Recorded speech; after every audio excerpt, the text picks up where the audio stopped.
Hello students, अपनी इस video में हम the pome on his blindness के बारे में पढ़ेंगे।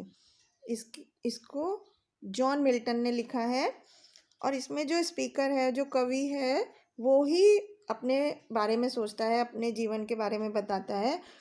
सबसे पहले स्टैंजा में पोएट अपने बारे में सोचता है, when I consider how my light is spend और half my days in this dark world and wide. यहाँ पर पोएट ये सोच रहा है कि उसकी आधी ज़िंदगी, और हाफ माई डेज मतलब पहले, हाफ माई डेज मतलब आधी ज़िंदगी। जैसे कि अभी एज होती है किसी पर्सन की 70-80, तो उसकी एज लगभग 40-42 के आसपास है। वो सोच रहा है कि अभी मेरी आधी ज़िंदगी हुई है और मेरी जो लाइट इस सेंटेंस का मतलब है कि उसकी आंखों की रोशनी जा चुकी है। लाइट इज स्पेंट का मतलब है कि उसकी आंखों की रोशनी जो है वो ख़त्म हो चुकी है, मतलब कि वो अंधा हो गया है, कि अभी उसकी आधी ही उम्र हुई थी कि और उसकी आंखों की रोशनी जा चुकी है और अब वो ऐसे है, उसके लिए पूरा संसार जैसे अंधेरा अंधेरा ही अंधेरा है। जब आंखों की रोशनी चली जाती है तो क्या होता है, आंख बंद करने पर हमें सिर्फ अंधेरा ही नज़र आता है, हम जिधर भी देखते हैं सिर्फ अंधेरा नज़र आता है। तो इस तरह से अब कवि अपने बारे में सोच रहा है कि मेरी आधी ज़िंदगी हुई है और मेरी आंखों की रोशनी जा चुकी है और मेरे चारों तरफ सिर्फ अंधेरा ही अंधेरा है। And that one talent which is death to hide lost with my useless though my soul more bent. अपनी इन लाइन में पोएट बोल रहा है, लॉस्ट मतलब इकट्ठा करना, डिपॉजिट करना, कि अब मैं एक यूज़लेस आदमी के बराबर हो गया हूँ। मतलब कि मेरी जो टैलेंट है, अब मैं क्या है, सिर्फ सोच सकता हूँ। मेरा लिखने का और पढ़ने का तो टैलेंट चला गया क्योंकि ब्लाइंडनेस हो गई। अब वो सिर्फ एक सोचने का टैलेंट उसके अंदर बचा हुआ है।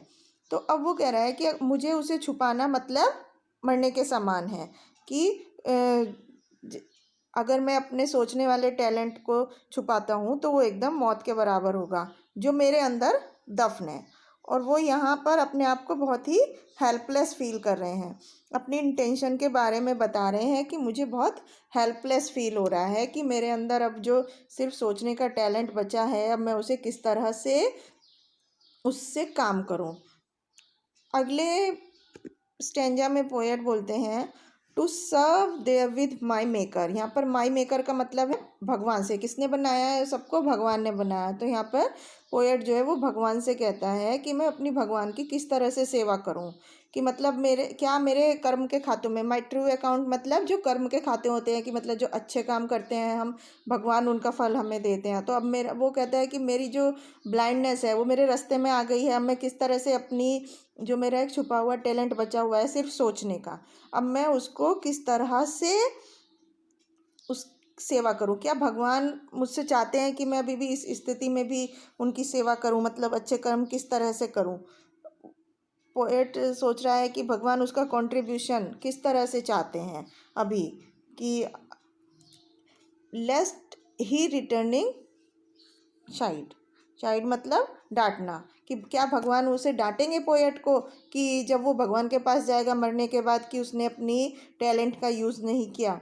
डोथ God exact day labour light denied I fondly ask but patience to prevent. यहाँ पर पोएट कहता है डे लेबर मतलब क्या, अभी भी भगवान उससे ठीक वैसे ही मेहनत चाहते हैं जब उसकी उसकी रोशनी जाने के बाद भी।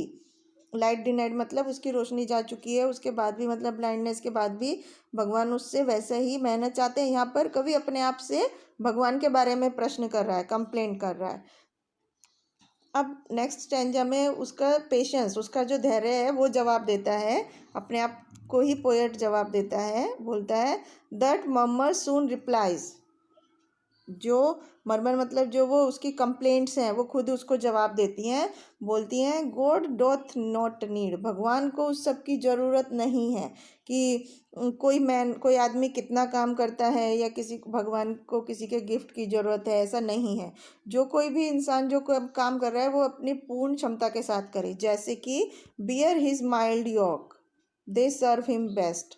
मतलब बियर हिज माइल्ड योक का मतलब है, जिस तरह योक मतलब होता है जो बैल के गले में डाला जाता है। खेती करते समय बैल के गले में एक लकड़ी का एक चीज़ डाली जाती है, फंदा, उसको योक बोलते हैं। तो जिस तरह से जब बैल से चला भी नहीं जाता है, लेकिन वो फिर भी चलता रहता है, अपने पूरा खेत को जोतता है, अपना पूरा बेस्ट करता है उनकी सेवा के लिए। तो इसी तरह से एक इंसान को भी अपने रास्ते में जो भी मुश्किलें आए उनको परवाह ना करते हुए अपना बेस्ट काम करना चाहिए। जितना भी ज़्यादा वो कर सकता है सेवा, वो उसको करनी चाहिए। यहाँ पर यही मतलब है कि भगवान को किसी आदमी के काम की ज़रूरत नहीं है, किसी गिफ्ट की ज़रूरत नहीं है, लेकिन बस भगवान इतना चाहते हैं कि जो पोएट है या जो कोई भी मनुष्य है, वो अपने रास्ते में आने वाली मुश्किलों को ध्यान में ना रखते हुए, जैसे पोएट अभी ब्लाइंड हो गया तो ब्लाइंडनेस को ना ध्यान में रखते हुए जो कुछ भी उसके पास बचा हुआ है टैलेंट, उसको अपना बेस्ट देकर उससे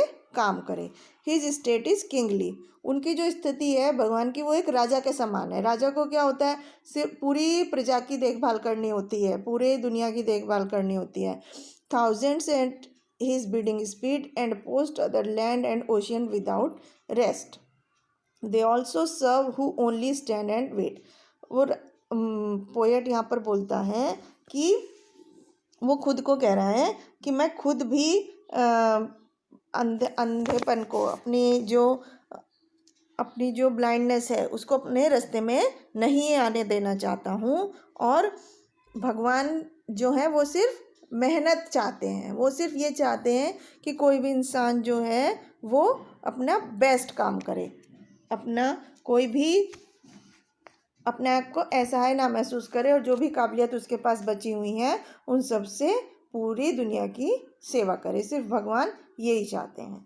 तो ये थी एक जॉन मिल्टन ने अपने जीवन के एक्सपीरियंस को इस पोएम में बताया है।